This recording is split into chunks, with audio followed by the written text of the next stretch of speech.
Is it possible to get a 5-star park without dinosaurs in Jurassic World Evolution 2? Well, of course it is. Hello there. But is it possible to get a 5-star park without any animals? No marine reptiles, no flying reptiles, no non-mammalian synapsids, not even a goat. That is the question that was thrown my way during last Saturday's stream, and my initial answer was no, definitely not. But that's not how science works, so we are here to do some science. And the science on this one is surprising. In this science experiment, I'm going to test just how high we can get our star rating without any animals in the park. Comment down below how many stars you think we can get and stay tuned to find out. The star rating of a park is directly tied to income. You can see here in a completely empty park, no buildings or anything, that the next star, the first star, is earned with an income of about $162,000 a minute. And you earn income through ticket sales and amenities. So, ha! Possibilities are opening up. But of course, income through ticket sales and amenities relies on actually having people come into your park to spend their hard-earned money. To get a lot of people into your park, you need a high appeal.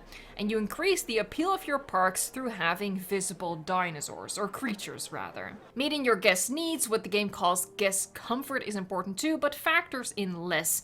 You can see in my Better Jurassic World park that the guests are very displeased with the lack of shelters, but the park has so much appeal that it is essentially irresistible to them and they will happily risk their lives to come here. A very wise decision. We have a little trick up our sleeves in Jurassic World Evolution 2 though.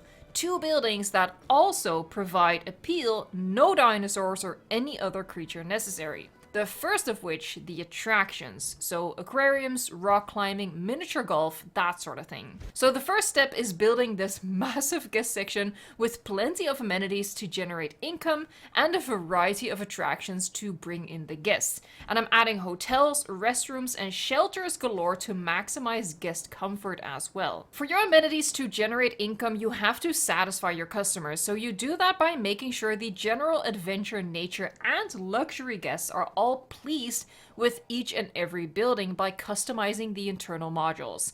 Now keep in mind that star rating is dependent on income, not on profit. Those are 2 very different things. So it really doesn't matter how many modules you need to add to your buildings to please your customers. Most of my buildings in the end did not make any profit due to the cost of upkeep, but they did generate income for the star rating. And very quickly, less than 10 minutes into the park build, I was almost at 2 stars without any creatures in the park. So at this point, I was feeling very optimistic. By adding and balancing even more buildings, I quickly shot up my rating to almost 3 stars. So I was feeling really confident about the success of this experiment. And that's also when I thought I had a really brilliant idea. I realized there was a second kind of building that adds appeal. And a lot of it too. The Innovation Center. So this is where I literally paused to do some math. Yay math, woohoo, fun times. I had an appeal of 750 out of 6,000 needed. Each Innovation Center adds 250 points, so to bridge the remaining 5,250 point gap, I needed 21 Innovation Centers. That sounds like a lot, but perfectly doable. So I started adding innovation centers and I was pretty excited at this point. Like 21 innovation centers? No problem. I can do that. Unfortunately, my brilliant plan turned out to be very unbrilliant because the game punishes you for having duplicates.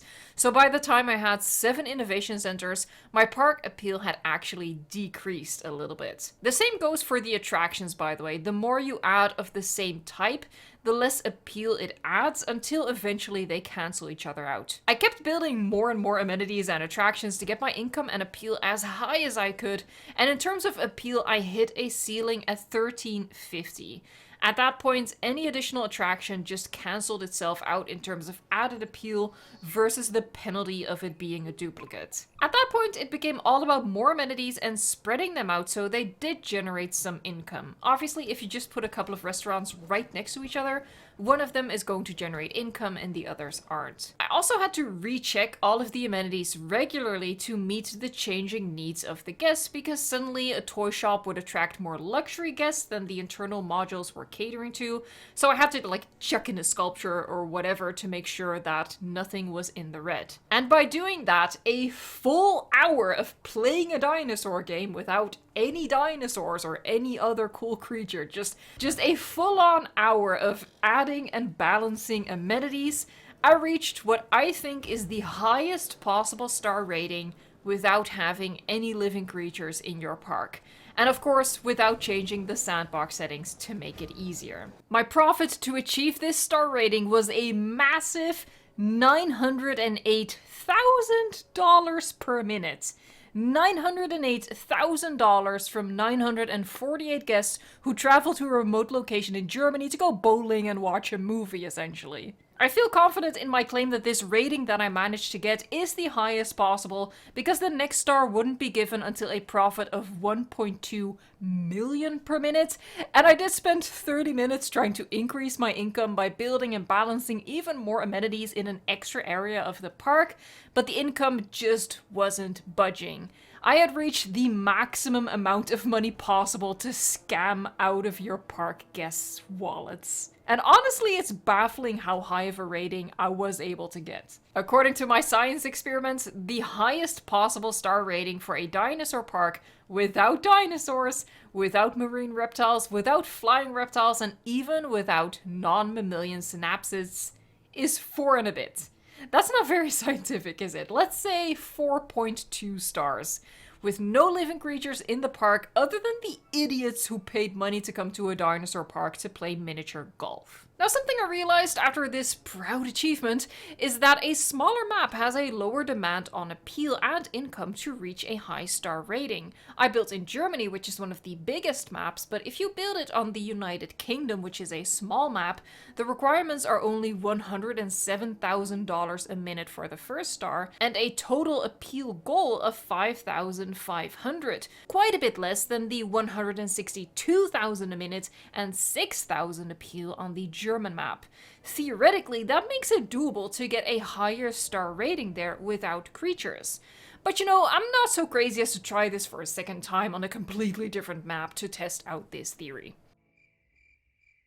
That was a joke. Yes, I am crazy enough to do it again. For science. And for a thumbs up, I hope. So I built another park with no creatures at all on the UK map to see if I could best my own result from Germany, and no, the answer is no. I just wasted another 45 minutes of my life, and desperate, absolutely desperate to have something meaningful to come out of it, I do think that it confirms that my result is indeed the maximum achievable without creatures, which is 1,350 appeal and 4 and something star rating, because that was also the highest that I could get it on the UK map. If you appreciate the science, please give the video a like. I have no idea how to apply this knowledge, but knowledge we have gained nonetheless. And obviously, if you want to have a 5-star park without dinosaurs, just make marine and flying reptiles, which is exactly what I did to get this park over the edge, just for the heck of it.